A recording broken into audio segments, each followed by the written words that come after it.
Salut, moi c'est Lohan. Je suis argentin et j'apprends le français. Sur cette chaîne, vous trouverez des vidéos dans lesquelles je parle des sujets qui m'intéressent, comme les animés, les séries, les livres et bien plus encore. J'ai créé cette chaîne pour pratiquer mon français puisque, comme je vis en Argentine, je n'ai pas beaucoup de contact avec cette langue. Il est donc possible que vous remarquiez quelques erreurs de prononciation ou d'autres erreurs. Si c'est le cas, n'hésitez pas à me corriger dans les commentaires afin que je puisse continuer à progresser. Mario Castañeda et Masako Nozawa vont enfin se rencontrer. Deux des voix les plus importants de l'histoire de Dragon Ball vont participer au même événement et évidemment ça a complètement rendu les fans fous. Mais il y a aussi quelque chose qui a provoqué énormément de polémiques, le prix de l'autographe de Masako Nozawa, parce qu'on a appris que sa signature coûterait environ $3000. Oui, $3000.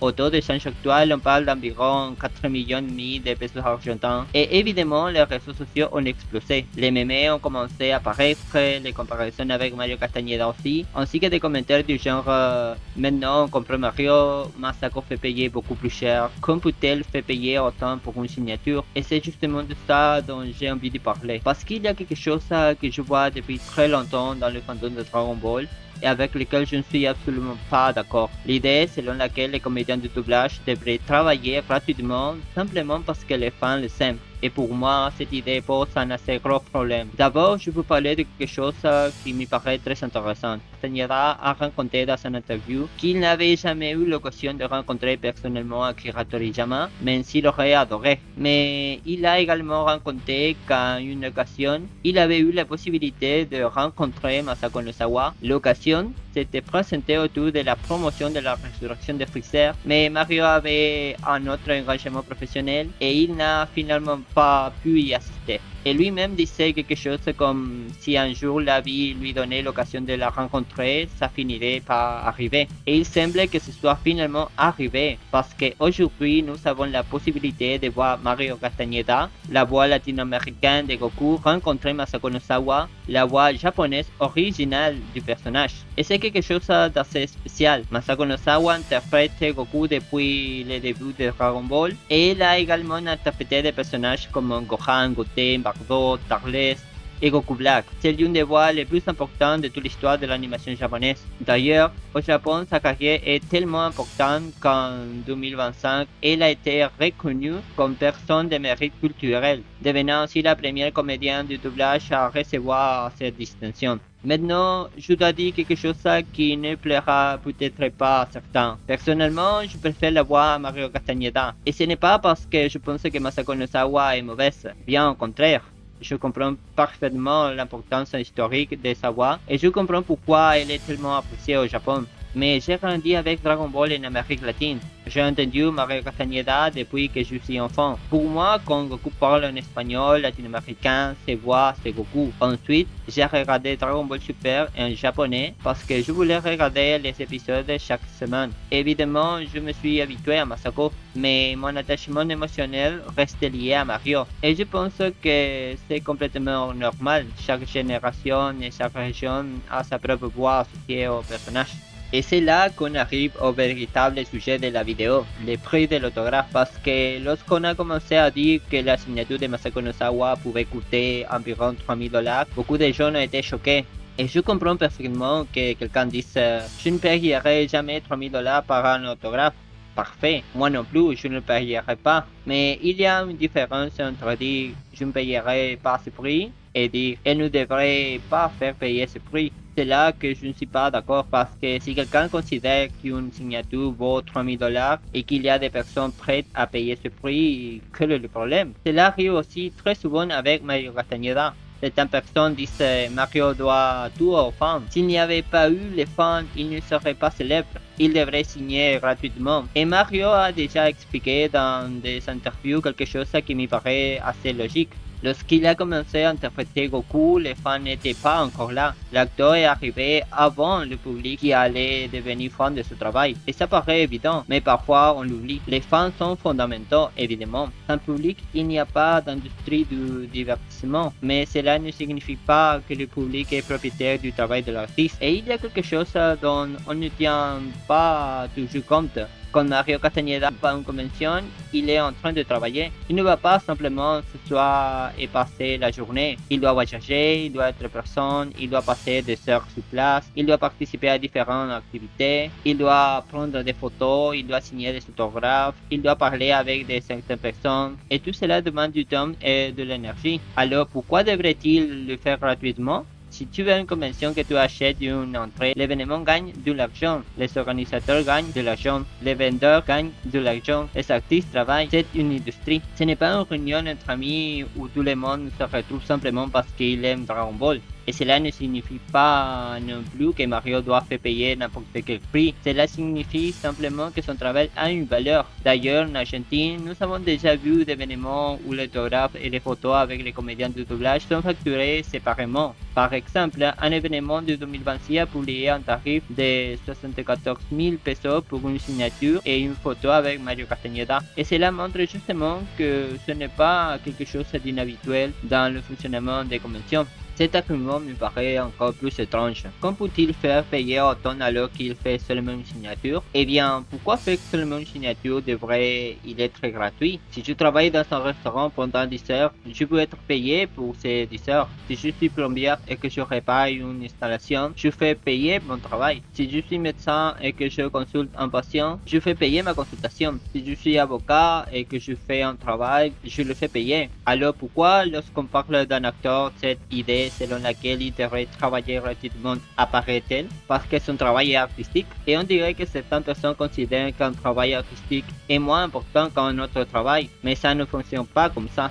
Être acteur demande également de la préparation, enregistrer demande également du temps, interpréter un personnage pendant des années est également un métier.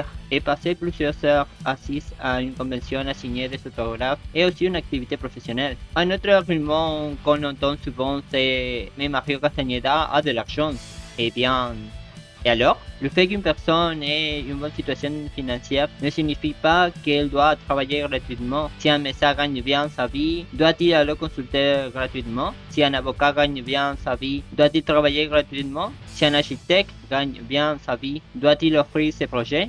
Non, alors cela ne fonctionne pas différemment pour un acteur. En plus, nous ne connaissons pas les finances personnelles de Mario. Nous ne savons pas combien il gagne réellement. Nous ne savons pas combien il dépense. Nous ne savons pas combien il paye d'impôts. Nous ne savons pas quelle partie de ce qu'il gagne lui revient réellement. Nous ne pouvons donc pas supposer que simplement parce qu'il est la voix de Goku, il est automatiquement millionnaire. Et là, c'est quelque chose de beaucoup plus personnel. Je pense que Mario Castañeda, au-delà d'être la voix de Goku, m'a transmis quelque chose de très important, faire respecter la valeur de son travail. Parce que Goku m'a appris d'autres choses, il m'a appris à faire des efforts, à dépasser mes limites, à ne pas abandonner, à continuer d'avancer même lorsque les choses deviennent difficiles. Mais Mario Castañeda, en tant que professionnel, m'a appris une autre chose, ne pas donner gratuitement son travail. Si tu as une profession, de l'expérience et une compétence que tu as développée pendant des années, tu as le droit de lui donner un prix. Cela signifie simplement comprendre que ton travail a de la valeur. Parce que si toi-même tu ne te valorises pas ton travail, il est très facile que quelqu'un arrive et te dise je te paie beaucoup moins cher parce qu'il y a quelqu'un d'autre qui peut le faire. Et c'est là qu'intervient également quelque chose qui se produit dans l'industrie du doublage. Pendant très longtemps, les comédiens de doublage ont parlé des meilleures conditions de travail et des meilleures rémunérations. Et c'est logique, les entreprises cherchent à réduire leurs coûts.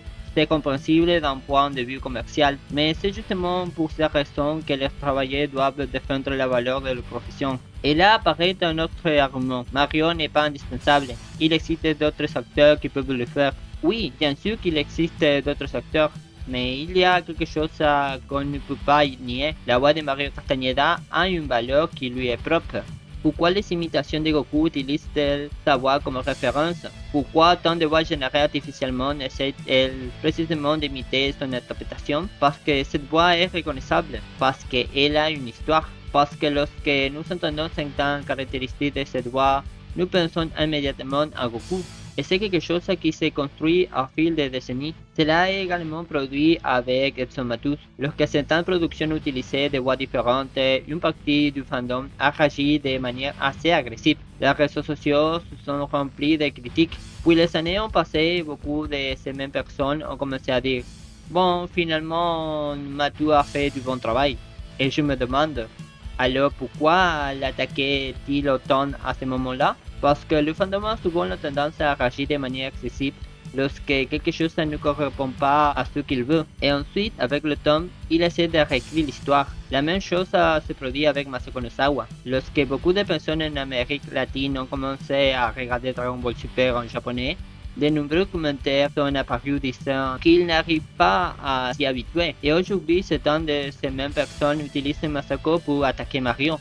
Mario est vu, Mario ne devrait plus faire beaucoup, Masako est la vraie voix, et je pense qu'il faut avoir un peu de mémoire. Tu peux préférer une voix à une autre, c'est complètement légitime, mais avoir une préférence et dévaloriser le travail d'un professionnel, ce n'est pas la même chose. Alors, Masako no Sawa peut-elle faire payer $3000? Ma réponse est oui. Tu le prix est réellement de $3000 pour une expérience à une signature donnée et ce prix est fixé par elle ou par l'organisateur. Elle a le droit de le faire. Maintenant, cela ne signifie pas que je pense que tout le monde devrait payer $3000. Cela ne signifie même pas que je pense que c'est bon marché. Je trouve que c'est un somme énorme. Mais le marché fonctionne d'une manière assez simple. Si tu considères que ça ne vaut pas la peine, tu ne payes pas. Et voilà. Tu n'as pas besoin d'insulter la personne. Tu n'as pas besoin de dire qu'elle vole les gens. Tu n'as pas besoin de dire qu'elle ne respecte pas ses fans. Tu dis simplement, pour moi, ça ne veut pas ce prix. Et passer à autre chose. Je peux donner un exemple argentin. Je ne peux pas comparer ce qu'un acteur argentin comme Guillermo Francella pourrait demander pour une signature avec ce qu'une star hollywoodienne comme Brad Pitt pourrait demander. Pourquoi? Parce que les noms n'ont pas le même poids à l'échelle internationale. C'est la même chose dans le football. Tu ne peux pas attendre à ce que Lionel Messi fasse se payer exactement le même prix que n'importe quel autre joueur professionnel.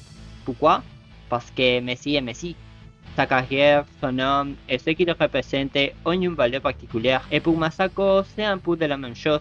Elle n'est pas simplement une comédienne de doublage, c'est la voix originale de Goku. Elle interprète le personnage depuis des décennies. Son nom est lié à l'histoire de Dragon Ball. Et elle a également une immense carrière en dehors de Dragon Ball. C'est pourquoi je comprends parfaitement que sa signature puisse avoir une valeur supérieure à celle d'autres comédiens. Et ça, je peux le dire d'après ma propre expérience. J'ai payé environ 60 000 pesos argentins pour une expérience qui comprenait une signature, une photo et une vidéo avec Mario Castañeda. Au taux de change actuel, cela représenterait environ $40, même si évidemment la valeur réelle en dollars dépend du taux de change qui était en vigueur au moment où j'ai effectué l'achat. Et vous savez quoi? Je ne le regrette pas parce que pour moi, ça en valait la peine. Goku est l'un de mes personnages préférés depuis que je suis enfant. Quand j'entends la voix de Mario, j'entends automatiquement Goku. Pour quelqu'un d'autre, payer cette somme pour rencontrer Mario serait peut-être complètement fou. Et c'est parfaitement normal.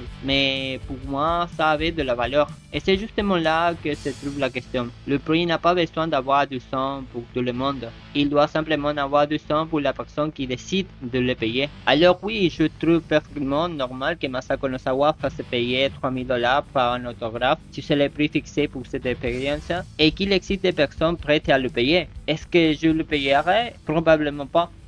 Mais cela ne signifie pas que je pense qu'elle ne devrait pas le faire payer. Et je pense exactement la même chose pour Mario Castañeda. Si Mario considère que son travail vaut une certaine somme, il a le droit de le faire payer parce que être comédien de doublage est un métier. Être une célébrité ne lève rien à la valeur de ton travail. Être apprécié par les fans ne signifie pas non plus que tu leur dois ton travail gratuitement.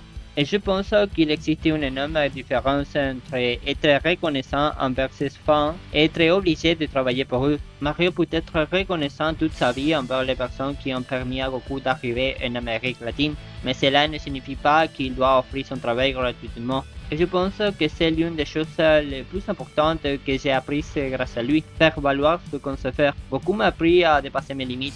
Mais Mario Castañeda m'a appris quelque chose de différent. Je ne dois pas laisser quelqu'un d'autre décider de la valeur de mon travail. Alors maintenant, j'aimerais savoir ce que vous en pensez. Est-ce que vous trouvez exagéré que Masako no Sawa fasse payer $3000 par un autographe?